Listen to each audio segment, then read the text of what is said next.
Podemos tomar nuestros asientos y damos gracias a Dios por este tiempo de alabanza, por este tiempo de adoración que juntos podemos disfrutar delante de Él. Usted sabe que cuando adora, cuando canta, no es que está haciendo el preliminar para que venga una palabra y después usted escuche y se vaya contento. Todo tiene una esencia espiritual. La adoración, la alabanza, es la parte más importante porque es la parte que vos le das a Dios.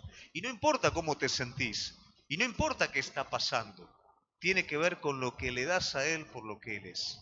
Amén. Hoy vamos a hablar acerca de un tema que es la prueba. ¿Cuántos en los que están aquí hoy están atravesando pruebas? Levánteme una mano sola, no las dos, ¿eh? Muy bien. El Señor puso en el corazón poder hablar hoy acerca de las 4 pruebas del profeta Elías. Como siempre decimos, cada vez que nos encontramos en la palabra de Dios con un hombre de Dios y más de la estatura espiritual de Elías, tenemos la tendencia a ver las grandes cosas que este hombre de Dios hace o que otros hombres de Dios hacen y nos sentimos chiquititos. Sin embargo, cuando nosotros vemos por lo que estos hombres de Dios pasan, fácilmente nos podemos identificar con ellos. Y de allí podemos traer sobre nuestra vida una renovación, un entendimiento de decir, ellos también pasaron por lo que yo estoy pasando, y una esperanza, y lo superaron. Entonces yo también lo puedo superar. Hay un motivo deliberado por el cual estos hombres están en la palabra de Dios y lo que a ellos les tocó vivir. Y eso tiene que ver con que vos y yo crezcamos en la fe. Antes de entrar directamente en las pruebas o en las 4 pruebas del profeta Elías, primeramente me gustaría que pudiéramos definir un poquito prueba. ¿Por qué? Porque hay otros que se relacionan con la prueba y nosotros la podemos confundir. Tenemos que saber diferenciar lo que es una prueba. Tenemos que saber diferenciarla de una tentación y tenemos que diferenciarla también de las consecuencias de lo que nosotros hacemos. Aunque en algún momento actúan todos juntos, pero tenemos que entender el lugar que ocupa cada una de las cosas. Primeramente, para poder comprender lo que es una prueba, tenemos que entender el origen de una prueba. Y el origen de una prueba es Dios. Dios es quien prueba al hombre con un propósito definido y ese propósito definido es crecimiento y madurez. Un niño disfruta de la vida, pero el disfrute pleno no lo tiene cuando es niño e ignora todo el resto de las cosas, sino cuando ese niño crece y llega a un estado de madurez en el cual puede desarrollarse en todos los aspectos y áreas de su vida. Esa es la plenitud, el disfrute pleno de esta persona. De la misma manera, el Hijo de Dios puede alcanzar, puede disfrutar toda la plenitud en Cristo Jesús en la medida que va madurando. Y Dios en su amor, en su misericordia, permite que la prueba coopere sobre tu vida y la mía para alcanzar esa madurez. Es algo diferente la tentación, la cual no proviene de parte de Dios. Aunque Dios lo pueda permitir, la tentación tiene su origen en la contraparte, que es el enemigo. La tentación se da a través de nuestra naturaleza caída, de todos los deseos desordenados y esa tendencia interior que tenemos al mal, de la cual por supuesto el enemigo lo utiliza. Si nosotros vemos en el monte, vemos cuando Jesús es tentado en el desierto, vamos a ver que allí hay una necesidad y a partir de esa necesidad que es el hambre, ¿qué hace el enemigo? Interviene en la necesidad para que Jesús actúe independiente al Padre y satisfaga de la forma incorrecta esa necesidad. De la misma manera, cuando vos estás siendo probado, probablemente sos tentado también por el enemigo para que esa prueba no haga su efecto completo y vos eches mano a otra cosa. Entonces vemos que la prueba se origina en Dios, vemos que la tentación se origina en el enemigo utilizando nuestra naturaleza caída. Y un tercer aspecto que son las consecuencias. Las consecuencias son el producto de nuestros actos, ¿correcto? Si yo soy negligente, ¿qué dice la palabra de Dios? La negligencia es tributaria. Te recuerdo el mismo proverbio que te dije el otro día, que me sigue trabajando porque ahí tuve un poquito de entendimiento por qué muchas veces trabajamos con tanto ahínco, sin embargo, en vez de crecer, o estamos en el mismo lugar o estamos peor, porque dice que el trabajo negligente empobrece.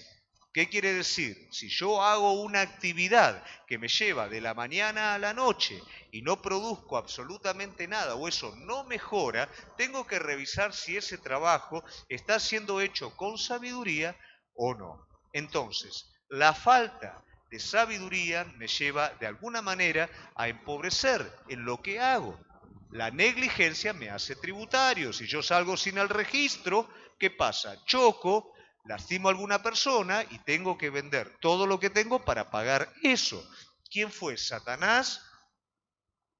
¿Quién fue ahí? Fui yo. Decidí mal, metí la pata, pago las consecuencias de ello. Entonces todo esto nos arroja a poder entender y revisar nuestras vidas qué es la prueba. Dios opera en cada uno y tal vez en el libro de Deuteronomios, cuando nosotros vemos por qué razón el Señor saca a su pueblo al desierto, ¿cuál es el fin? Para que sean probados. ¿Para qué sean probados? Para ver lo que hay en sus corazones. ¿Dios no sabe lo que hay en sus corazones? Sí, pero nosotros no sabemos lo que hay en nuestro corazón. Y en tu corazón y en el mío dice la palabra de Dios que no mora el bien. ¿Correcto? No mora el bien. Ahora bien, en nuestro corazón hay engaño y hay mentira. Ese engaño, esa mentira, es deliberado cuando no conocemos al Señor, pero a la medida que vamos siendo renovados en nuestro andar con Dios, esa mentira sigue estando también presente en nuestro corazón, pero cada vez más sutil, cada vez más escondida, cada vez menos caso le hacemos y a menudo convivimos con esa mentira en nuestra vida. Entonces, la prueba, ¿qué es lo que hace? La prueba trae la verdad, para que la verdad confronte la mentira y seamos renovados ¿en qué? En la verdad. Esto es muy importante que lo puedas entender. Si yo me obstino en la prueba, me encierro en mi mentira y no le hago caso a la verdad, no voy a ser renovado y no voy a sacar el fruto de la prueba o el propósito que la prueba trae consigo. Mire, lamentablemente estamos llenos de excusas, estamos llenos de argumentos que defienden a menudo nuestra mentira, porque te voy a decir algo que es muy fuerte y alguno por ahí se va a ofender. Pero me lo estoy diciendo a mí también porque todos somos seres humanos y eso está presente en nuestra vida. ¿Qué preferís más? ¿La verdad o la mentira? Es una mentira. Queremos la verdad, pero preferimos la mentira. Y te lo voy a demostrar. Vos ya sabés que yo soy entrenador. La gente está acostumbrada a pagar fortunas por cosas que no producen resultado. Y no están preparados o no quieren hacer gratis cosas que sí producen resultado. Y aún aquellas cosas que compran, aparatos, pastillas y un montón de... Tengo gente ahí que compró cosas que la están usando de perchero, ¿no? Pero viste esos nombres, el Total Forte Extreme, que no hace nada, ¿no? No sirve de nada, sirve para apoyar nada más el buzo, ¿no? Y lo apoyás ahí como perchero. Eso no hace absolutamente nada. Pero esa misma persona, sin tener que pagar la fortuna que pagó por eso, que te dice que en 5 minutos te convertís, achicás la cintura, agrandás la espalda, todo eso lo haces en 5 minutos y en una semana estás como si toda la vida hubieras hecho deporte, que es mentira. La persona compra eso sabiendo que es mentira, pero no es capaz de invertir un tiempo periódico, continuo, disciplinado, en hacer determinada ejercitación que lo va a llevar a alcanzar a eso, y eso es verdad. De la misma manera nosotros somos afines al engaño, preferimos la mentira que nos promete algo fácil y alcanzable y cómodo a la verdad que implica responsabilidad de nuestra parte. Si nosotros somos sinceros con esto, tendríamos muy pocas excusas. El otro día tuve que ir con un alumno a bicicletear. Nos fuimos hasta el Tigre. Hicimos el camino de los remeros. A mitad del camino nos agarró la lluvia. Como nos gusta lo que hacemos, no volvimos por la lluvia. Pero si se larga a llover, no voy a ir a la iglesia porque se largó. Como eso puedo contarte un montón de cosas. La excusa no existe. Por favor, entendelo. Las cosas se hacen o no se hacen. Y más allá de todo, ¿las querés hacer o no las querés hacer? Si yo quiero hacer algo, lo hago. Pero justo me salió esto. Esto que justo me salió, lo quiero hacer. Y lo que corrí es lo que no quiero hacer. Cuando no se puede, no se puede. Y está bien. Pero cuando se puede y le pongo nombre a otro tipo de cosas, yo mismo me estoy acostumbrando a caminar en la mentira. Entonces una prueba me va a enfrentar a la verdad. Y es ahí donde yo soy renovado espiritualmente. Vos mientras escuchás la palabra de Dios, ¿por qué hay tantas cosas? ¿Por qué es tan chica la plataforma? Cuando vos te enfrentás, cuando yo me enfrento a la verdad, me voy a dar cuenta de un montón de disfraces que le he puesto a las cosas, de rótulo que le he puesto a las cosas, y es duro, es mentira escondida. Es mentira escondida. La verdad no requiere excusa. Por eso cuando Jesús era interrogado por Pilatos, por Herodes, Jesús no daba palabra, porque la verdad no se justifica. La verdad simplemente es. ¿Qué hacía Jesús con su silencio? ¿Van a liberar a un criminal? Por mí. ¿Van a cambiar la vida de un criminal? Por mí. Les estoy diciendo la verdad y no la quieren creer. Cada uno va detrás de sus intereses. A Pilato se le mueve la estantería con Roma. A los fariseos se le mueve la estantería con toda su política religiosa. Esa es la mentira que ustedes tienen. Acá el problema no es que yo sea la verdad. Entonces, ¿qué más quiere que le diga? Yo soy, simplemente. La verdad es, la cosa se quiere o no se quiere. Cristo es, o estoy enamorado de Cristo y lo sigo hasta la muerte, o Cristo es un accesorio de mi vida. ¿Y cómo me doy cuenta? Las excusas, las cosas que pongo antes. ¿Esto, iglesia, es o no es? Ahora, ¿cómo me doy cuenta? ¿Por un predicador que me lo dice? No, un predicador simplemente va a dar la palabra de Dios, pero luego Dios en su soberanía va a permitir que la prueba que acontece en mi vida me pueda enfrentar con la verdad, y si el corazón es bueno, voy a aceptar la verdad y mi vida se va a renovar. ¿Recordás la historia del joven rico? ¿Qué pasa con el joven rico? No me digas que no era el perfecto candidato para la hija de cualquiera. Religioso, ¿no es cierto? Una persona honesta, cumple todos los mandamientos, hace todo a la perfección. Nunca se imaginó este joven que iba a ser probado. ¿De qué manera es probado? Jesús le dice a este joven, porque este joven es como que lo encara a Jesús y le dice, a ver, todo esto yo lo tengo listo, ¿eh? Todo esto ya está. ¿Qué más? Y a veces nosotros tenemos esa actitud, ¿no? Todo esto ya está. ¿Qué más tengo que hacer? No, para un poquito. Lo que tenés que hacer es vender todo lo que tenés y seguime. Ah, pará. Estamos mal. Dice que no lo pudo hacer y se tuvo que retirar entristecido. ¿Por qué razón? Porque tenía un montón de bienes. ¿Esto qué es lo que te muestra? La piedad de este hombre venía de una fuente, la seguridad que esos bienes le daban. Y muchas veces nuestra piedad y nuestra vida cristiana y nuestro servicio y nuestra fidelidad viene de los bienes que tenemos. Viene de que la cosa se dé como nosotros queremos o no, que nuestros intereses propios sean satisfechos, que nuestros anhelos sean satisfechos, entonces sí. Pero cuando Jesús lo prueba y a partir de su palabra le dice, seguime, con esto queda demostrado que el joven rico no puede cumplir siquiera el primer mandamiento. ¿Cuál es? Amarás a tu Dios. Dios está delante de él y le está diciendo, seguime. Ni siquiera puede arrancar con el primero, porque su fortaleza, su fuente, no era Dios, su fuente eran sus bienes. Entonces, a la hora de la prueba, nuestra fuente siempre va a ser expuesta. Y esto nos permite introducirnos en la vida de Elías, porque Elías tiene una fuente, y esa fuente sale de su boca cada vez que él se presenta. ¿Qué dice él? ¿Vive Jehová? Esa es la fuente de Elías.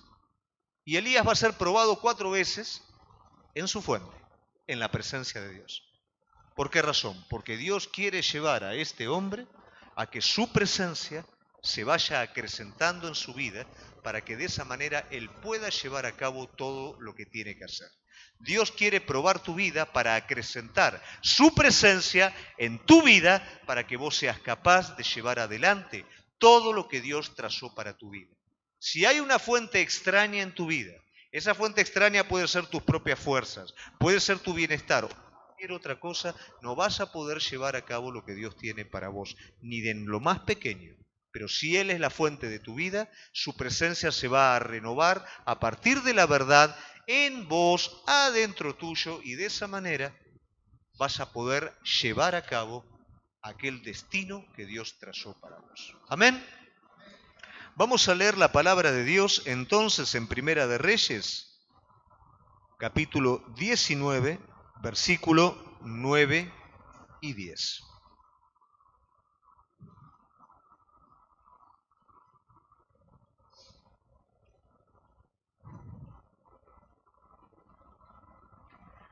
Dice la palabra de Dios, y allí se metió en una cueva, donde pasó la noche, y vino a él palabra de Jehová, el cual le dijo, ¿qué haces aquí, Elías? Él respondió, he sentido un vivo celo por Jehová, Dios de los ejércitos, porque los hijos de Israel han dejado tu pacto, han derribado tus altares y han matado a espada a tus profetas, y solo yo he quedado y me buscan para quitarme la vida. Este es el estado en el que se encuentra el hombre de Dios. Pero este estado también nos permite ver cuál es el estado del pueblo de Dios. El estado del pueblo de Dios es el estado más bajo que vive Israel.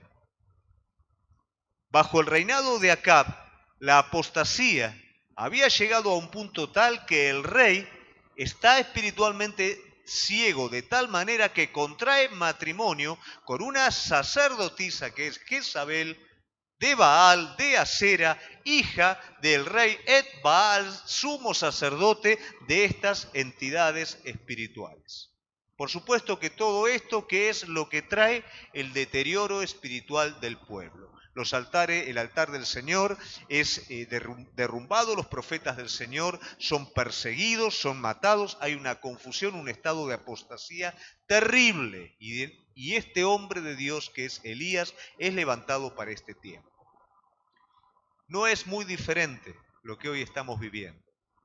Los tiempos que hoy estamos viviendo probablemente nos permite de alguna manera acostumbrarnos tras las noticias que estamos escuchando, pero no son tiempos buenos. Son tiempos en donde lo malo se lo llama bueno, lo bueno es malo. Tiempos en donde en la iglesia es permitido un montón de cosas que nunca antes sería soñado, bajo el rótulo de formas atrayentes o de sofisticación. Dije una palabrita de más, bueno. Téngame paciencia. Esto no quiere decir que la iglesia tiene que ser retrógrada. Esto no quiere decir que la iglesia de alguna manera no tiene que entender los tiempos presentes, pero jamás la iglesia puede perder sus principios o puede amalgamar sus principios para hacerse tolerable y aceptable a la persona que está necesitando la salvación de Dios. El fanatismo religioso no es algo positivo, pero la indolencia espiritual es peor. Por tanto, es necesario en la vida de cada uno de nosotros que pueda estar presente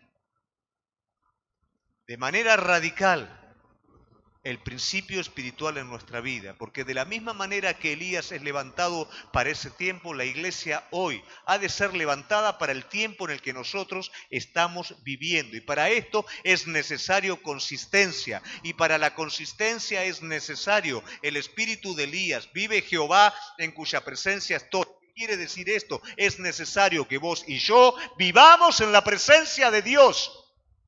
Si no, es todo una imitación. Si no, es todo un entretenimiento. Si no, nada tiene sentido. Si no somos guiados por el Espíritu Santo, no hacemos nada más que hablar de religión, que estar junto entre nosotros, pero no hacemos diferencia alguna en el tiempo y en el momento en el que vivimos. Y por supuesto después nos peleamos entre nosotros, nos enojamos entre nosotros, nos sentimos faltos de plenitud, llamamos prueba a cosas que no son pruebas. ¿Por qué razón? Porque estamos lejos del propósito para el cual fuimos llamados como iglesia. De la misma manera que este hombre es levantado por la presencia de Dios, vos también sos levantado en este tiempo presente. Pero así también de la misma manera que Dios es la fuente de este hombre, el Espíritu Santo, Cristo, su palabra, ha de ser la fuente en nuestra vida. Y para esto, este hombre va a pasar por diferentes pruebas. ¿Cuál es la primera prueba que pasa este hombre? La primera prueba es el arroyo de Querit. Luego anotalo si querés para tenerlo vos y leerlo, no te lo puedo leer todo porque es mucho. Está en el capítulo 17, ¿no? En el versículo 2 al 6. ¿Qué pasa en el arroyo de Querit? Este hombre es perseguido. Elías es perseguido. Elías proclama que va a haber sequía y que hasta que él no hable nuevamente, los cielos van a estar cerrados. Por supuesto, este hombre es perseguido y Dios preserva la vida de este hombre llevándolo a un lugar, a un arroyo que se llama Querit. Ese arroyo le proporciona agua. En ese lugar el Señor se compromete a enviar cuervos que le traigan comida para sustentarlo. En ese lugar Elías va a estar solo. Eso es una prueba. Una prueba en donde Elías va a estar siendo protegido, sustentado, pero va a acrecentar su relación con Dios. Cuidado muchas veces cómo interpretamos la prueba. Por favor, yo quiero que esto entre en tu cabeza. Desde el día que vos decidiste, mejor dicho, que vos aceptaste la invitación por medio de la fe, que el Espíritu Santo te redarguyó de pecado, justicia, si vos aceptaste a Cristo como Señor y Salvador, Él está en vos, Él te dirige y tus caminos están siendo dirigidos por Él. Aunque a vos a veces te pelees y todo, pero Él no te va a dejar. Vos lo vas a dejar, Él no te va a dejar. Y de ahí en adelante cada situación que acontezca va a estar divinamente preparada. Aunque haya consecuencias por actos que vos hagas, Él va a volver a guiarte nuevamente al camino si tu arrepentimiento es verdadero. Él es soberano en tu vida, Él dirige tu vida, Él dicta aquellas cosas que han de acontecer para que finalmente vos puedas desarrollarte. ¿Por qué razón? Este hombre es aislado por Dios porque es necesario que este hombre sea protegido de un rey que busca su muerte. ¿Por qué este hombre es retirado? Porque es necesario que su comunión con Dios entre en una nueva dimensión. A veces estamos acostumbrados a ciertas cosas de la relación con Dios. Pero esas ciertas cosas nos llevan hasta ahí. Y ese hasta ahí es un hasta ahí para todo lo que nos rodea. Entonces muchas veces el Señor hace un querid en tu vida para llevarte a una relación más profunda. No quiero solamente que alcances lo que alcanzaste hasta ahora. Quiero que me conozcas de una manera nueva. Quiero que en esta soledad donde nada te distrae, me aprendas a escuchar. ¿Cuántas veces nos hemos quejado por momentos de soledad? Pero son momentos divinamente preparados para que puedas experimentar una relación más profunda con Él. Para que lo escuches. ¿Cuánto hace que no lo escuchás?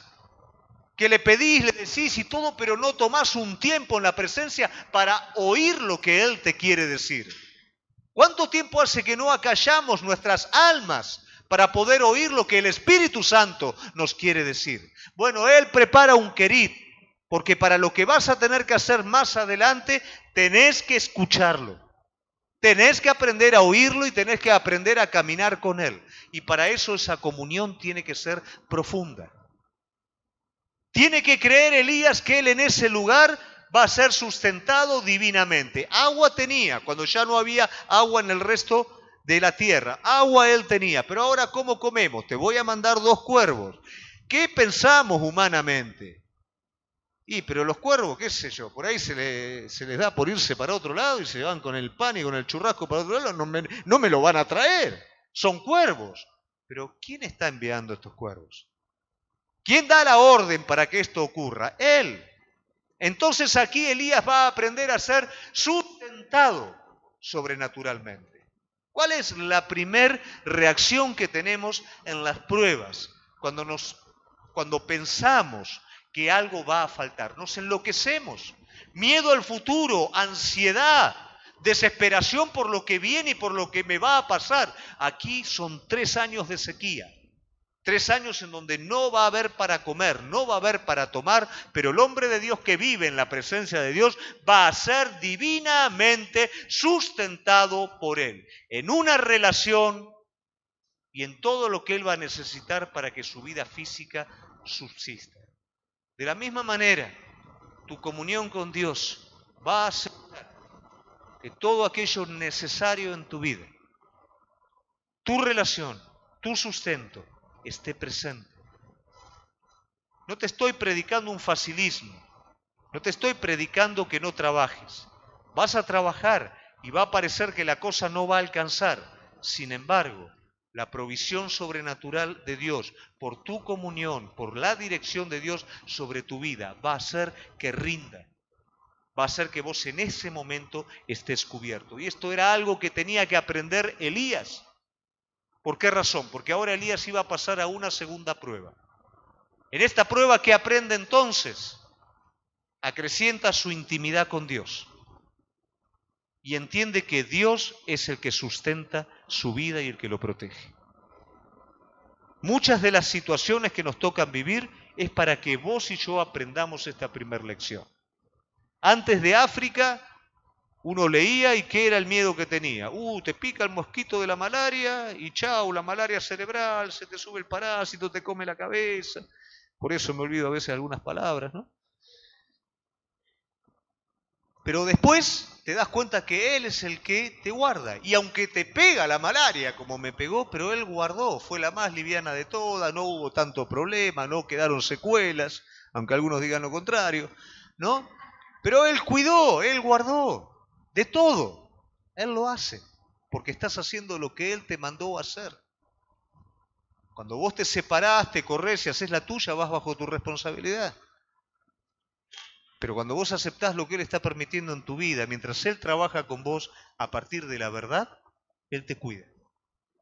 Y te prepara para la próxima prueba. ¿Cuál es la próxima prueba que viene? Sarepta de Sidón. Eso lo tenés en capítulo 17, versículo 8 al 24. Después léelo en tu casa. ¿Qué pasa en Sarepta de Sidón? Bueno, antes de ir a Sarepta de Sidón, el arroyo se empieza a secar. ¿Viste lo que pasa en las pruebas? ¿No es cierto? El Señor saca a Israel en el desierto, tienen sed. Encuentran un oasis. Gracias Señor. Ahora van a tomar agua, agua amarga. Pero también es para probar. Nos trajiste acá para matarnos. No, para un poquito, cortá el árbol, tiralo en el agua. Ahora está dulce el agua. Y anda un poquito más allá y vas a tener 7 fuentes de agua también. Pero es lo que hay en el corazón. Porque te vuelvo a repetir, somos afines a la mentira. Lo primero que hacemos es dudar del carácter de Dios. Y es muy difícil avanzar en los propósitos de Dios si no estamos firmes y establecidos en quién Él es, en la dirección de Él para con nuestra vida. No depende de circunstancias, si son positivas, negativas, depende de que Él hable y que vaya con vos. Aún las situaciones negativas se van a tornar en lo que corresponde, en algo bueno. Pero todo tiene que ver en tu andar con Dios. Y para eso Dios te va pasando de prueba en prueba. Entonces, ¿qué pasa en Sarepta de Sidón? Bueno, listo, Elías, viene palabra de Dios para Elías. Ahora Elías está afinado, está solo en ese lugar, escucha a Dios, viene palabra de Dios, la escucha inmediatamente. No es que tiene que decir, es de Dios, no es de Dios. Sí, es Dios, ¿no? Que le dice, bueno, Elías, listo, anda a Sarepta de Sidón, va a haber una viuda que te va a estar sosteniendo. Imagínate Elías, wow, gracias, ya estaba lindo lo de los cuervos, pero los cuervos, tomar agua del arroyo, ahora viene la viuda. Pero no es así nomás el asunto, porque Sarepta de Sidón era un lugar pagano, era el lugar de donde venía Jezabel, era un lugar totalmente idólatra. Entonces Elías tiene que ir a un lugar totalmente idólatra que no tiene nada que ver con lo que él está acostumbrado, que ya había rumores de quién era Elías, que lo perseguían también. Entonces, ¿cómo puede ser que Dios me esté llevando a un lugar que no tiene ni pie ni cabeza? A un lugar pagano. Y bueno, ¿será que en ese lugar pagano habrá una viuda que más o menos está bien económicamente? Ahí me va a sostener. Pero la viuda era la más pobre de ese lugar. Iba a comer el último bocado de pan y se iba a morir con el hijo. No había más nada. Señor, ¿cómo puede ser esto? Pero si Querid no sirvió para oír a Dios, entonces no pasé la prueba.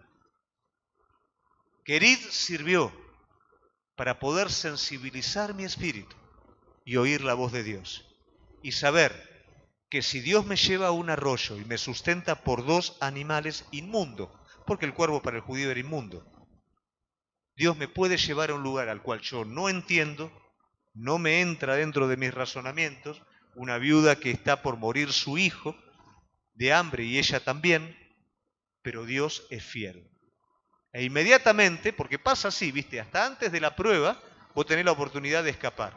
Pero cuando vos aceptaste la prueba, inmediatamente viene la renovación. Entonces, ¿qué le dice el Señor? Bueno, ella te va a dar de comer, pedile que te haga de comer a vos primero. Es muy loco esto.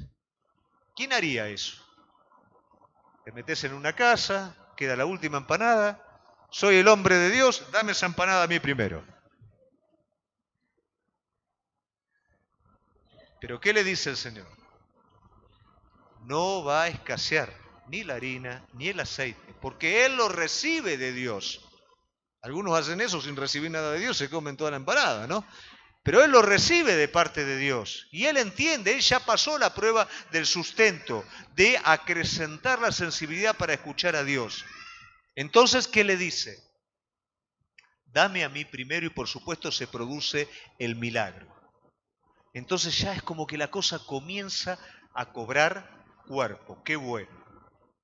Pero no pasa mucho más tiempo que el hijo de esta viuda muere. Y la viuda, por supuesto, dice, ¿pero a qué viniste acá? ¿A traer mis iniquidades a memoria? Me haces salvar a mi hijo de la muerte de hambre y ahora muere. ¿Dónde está el sentido en todo esto?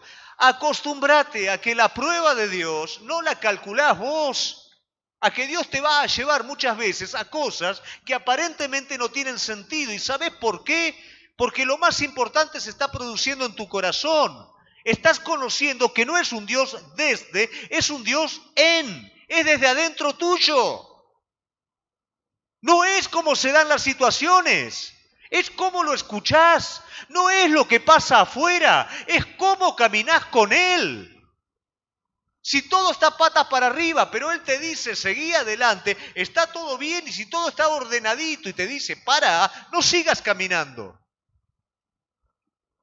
Los tiempos presentes necesitan hombres y mujeres de Dios de este calibre.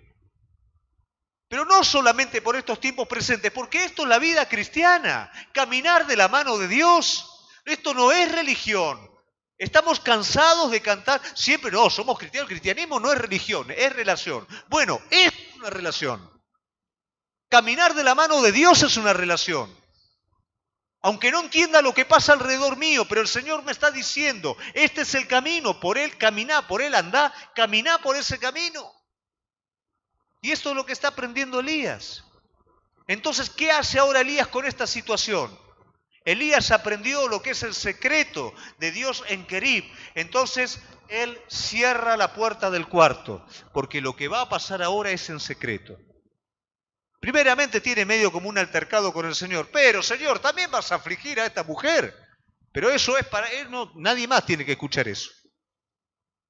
Eso lo tiene que resolver él con el Señor porque no lo entiende. Y a veces en nuestro corazón, las cosas que no entendemos, ya determinamos que no volvemos atrás. Ya entendemos que Él es real y verdadero en todas las cosas. Pero a veces nuestra carne tiene que, de alguna manera, expresarse delante de Dios con el corazón correcto, no con el reclamo carnal. Señor, la verdad, hasta acá llegué. No me dan los números, no me da más nada, no entiendo nada.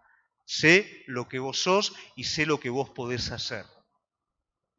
¿Qué pudo hacer entonces? Y caminaba Elías, caminaba y veía, y bueno, se tiró arriba del pibe, le dio aliento al pibe y el Señor levanta a ese chico de los muertos. Pero ¿cuál es entonces el porqué de todo esto? ¿Qué pasa? ¿Por qué tuvo que el chico morir, resucitar después? Luego la mujer dice, ahora sí sé que la palabra de Dios es real en tu boca. Toda esa prueba fue para eso. A veces decimos, pero yo le hablo y no pasa nada. No vamos a meternos en detalle, ¿no es cierto? Pero hay un mundo que está necesitando escuchar y ver desde tu vida que la palabra de Dios es real en tu boca. Si te ve decir una cosa y hacer otra, no va a creer, no va a confiar. Dios nos llama a que por medio de la prueba, la palabra y tu vida se unifiquen. ¿Te acordás de Jesús en el desierto de la tentación? ¿Cómo sale Jesús del desierto? En el poder del Espíritu Santo. ¿Y qué pasa inmediatamente cuando Jesús sale de esta prueba?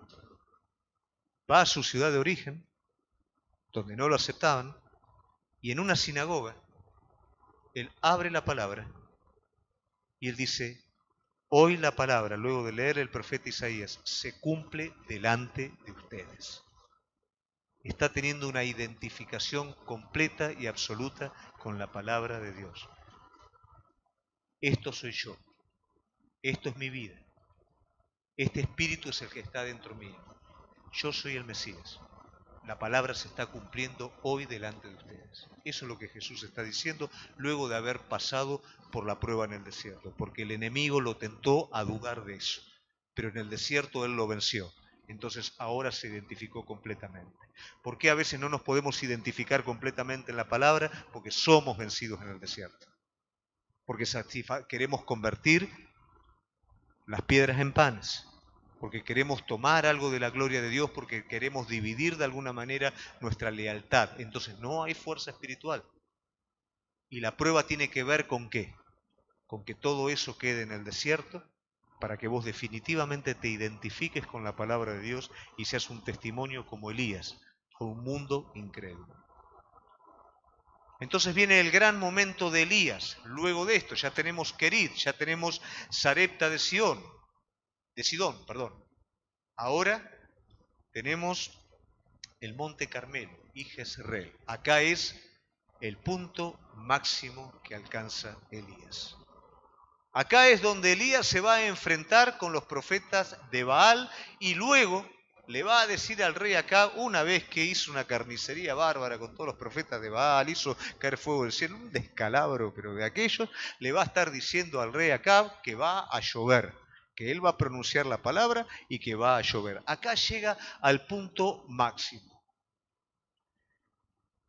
Uno de mis predicadores favoritos, que murió, cuenta una experiencia personal en la cual en un momento de búsqueda intensa de Dios,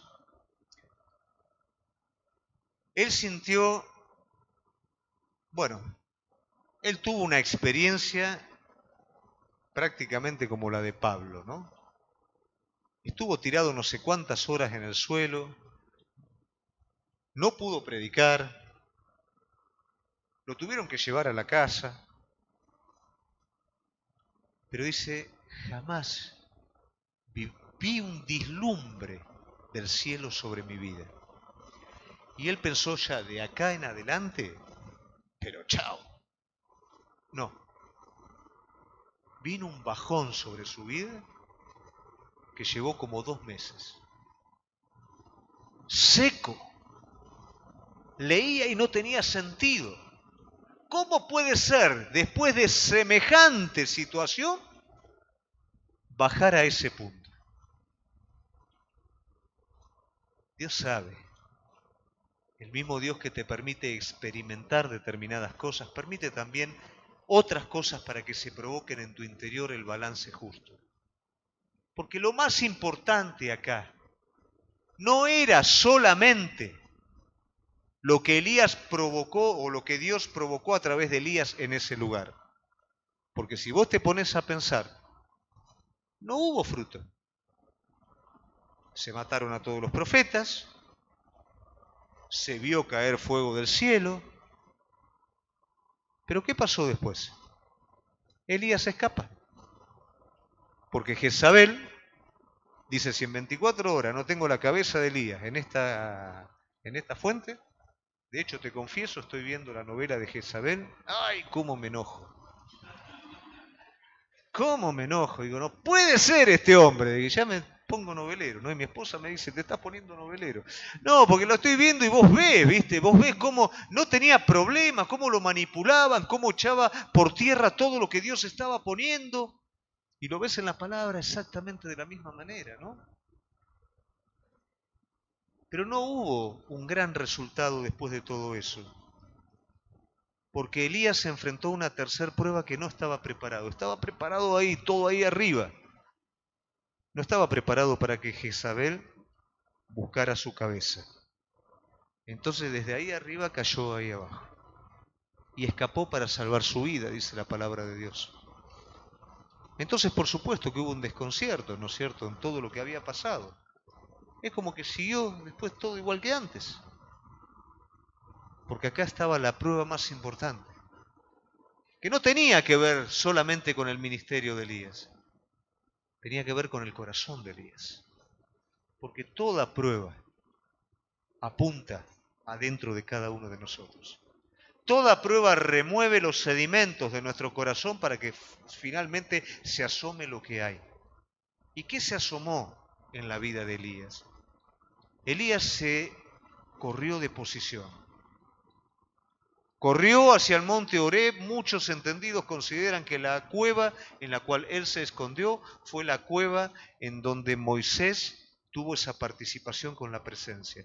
Este hombre tuvo un conflicto con la presencia de Dios. Y no es raro. Jesús, ¿qué dijo en ese momento? Padre, ¿por qué me has desamparado? Para un hombre de Dios, para un hombre que tiene un corazón conforme al de Dios, para un hombre que tiene las fuerzas en Dios, la peor prueba que puede acontecer en su vida es no percibir la presencia de Dios en su espíritu. Es creer la mentira del enemigo que está solo, que Dios lo abandonó. Y esto lo hizo correr a Elías y esconderse en la cueva, buscando la presencia de Dios. ¿Y qué sacó a luz la prueba? Elías dijo, basta, no soy mejor que mis padres. Muchas veces creemos ser mejor que otros y que Dios tiene algunas cositas, ¿no?, a favor nuestra. Y eso nos hace crítico de otras personas, nos hace menospreciar la vida de otras personas en su crecimiento. Pero cuando viene la prueba, te das cuenta que por más que Dios te haya usado, por más que prediques bien, que cantes lindo, que personas se hayan salvado por un mensaje que vos hayas dado, no sos mejor que los demás. Somos distintos, con procesos diferentes. Muchos postreros serán primeros y primeros serán postreros. Pero tenemos que darnos cuenta de eso. Tenemos que darnos cuenta de que Dios puede usar nuestra vida haciendo grandes cosas, pero nosotros ser conscientes que no somos mejores ni mayores que nadie. Y esto es lo que tenía que aprender Elías. Elías decidió en ese momento: Señor, sácame la vida. Yo sé que aunque no le voy a hacer levantar la mano porque no lo voy a mandar al frente, pero yo sé que muchas veces muchos han pasado pruebas en donde en lo profundo de su corazón clamaron: Señor, basta, sácame la vida.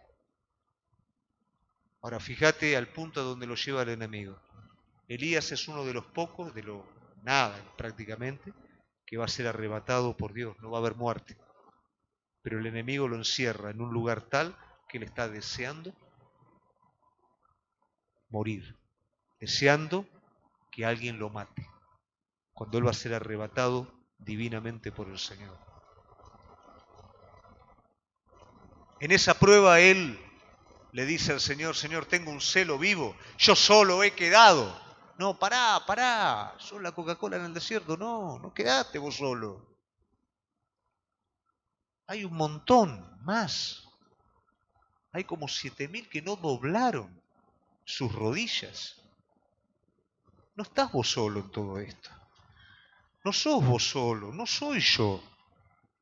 Hay un remanente que busca con igual o más intensidad. Hay un remanente celoso del Señor. No sos vos solo. Él tuvo que ser probado para lo que tenía que hacer, pero ahora tiene que ser probado para que salga lo que hay en su corazón. Nosotros somos probados para que los dones, los talentos se multipliquen. Pero cuidado, que dones y talentos sin carácter es un peligro. Lo más importante es tu corazón. Y Dios prueba para que te des cuenta lo que hay en tu corazón, si realmente lo vas a obedecer por amor o no. Por eso probablemente está aconteciendo lo que está aconteciendo en tu vida y en mi vida. No solo te está expandiendo, no solo te está preparando para lo que viene, te está llevando a que te confrontes con la verdad en tu corazón.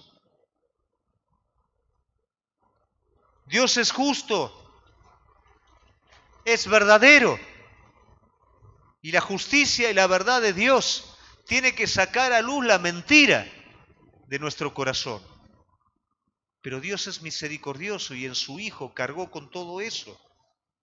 Por ende, la gracia cubre tu vida para que la verdad renueve tu espíritu a imagen de Cristo. La justicia, la verdad y la gracia se encuentran en un solo lugar, en Cristo. A manera de conclusión, quiero que abras la Biblia en el Salmo 85, en el versículo 10 al 13. Te voy a pedir si me lo podés poner acá.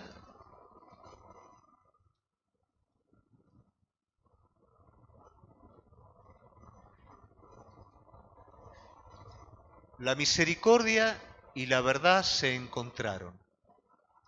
La justicia y la paz se besaron.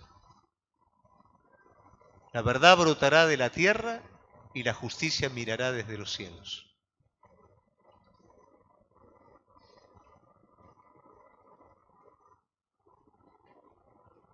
Jehová dará también el bien y nuestra tierra dará su fruto.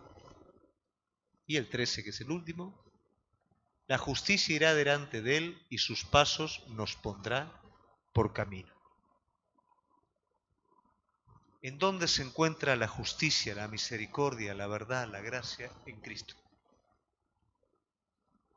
¿Y cuál es la prueba? La prueba es que Cristo exponga cada área de nuestra vida, de manera que seamos renovados en Él, de manera que su verdad sea la que impregne nuestra vida. Yo sé cuál es mi carácter y vos sabés cuál es tu carácter. El apóstol Pablo le decía a la gente, es necesario que por muchas pruebas pasemos para entrar en el reino.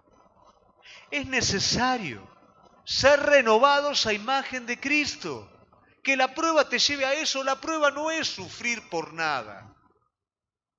La prueba es una dificultad divinamente diseñada para que lo que no sirve se exponga y lo que sirve entre adentro tuyo y te renueve. Y esto es Cristo. Es necesario menos engaño, menos mentira y más Cristo adentro nuestro. Cada prueba deja un poco de vos en Querid, un poco de vos en Sidón, un poco de vos en Carmelo, en Horeb, pero más de Cristo adentro de cada uno de nosotros. Lo que necesitas no está afuera, lo que necesitas está en vos. Cristo en vos. Amén. Nos ponemos de pie.